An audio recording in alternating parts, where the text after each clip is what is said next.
আরে মাথা মোটা, খাটের শব্দটা না তো সাইলেন্ট করতে পারলে তুমি, কিন্তু আমার এই মুখের আওয়াজটা বন্ধ করতে পারবে তুমি? আর তাছাড়াও দাদুর খাটে সব অভ্যাস নেই। ঠিক আছে, তাহলে এক কাজ করো, তোমার যখন ভালো লাগবে তখন তুমি বলবে রসমালাই, আর যখন কষ্ট হবে তখন বলবে রসগোল্লা। ঠিক আছে, তাহলে ঝটপট শুরু করি। রসগোল্লা, রসমালাই, রসগোল্লা, রসমালাই, না না রসমালাই, না না রসগোল্লা। আরে দাদু কোথায় যাচ্ছ?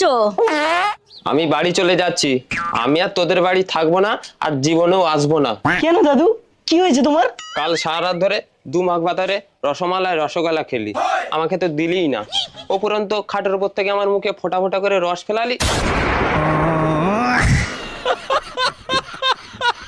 হ্যাঁ রে, কোন দোকানের রসগোল্লা রে? রস এত নোনতা।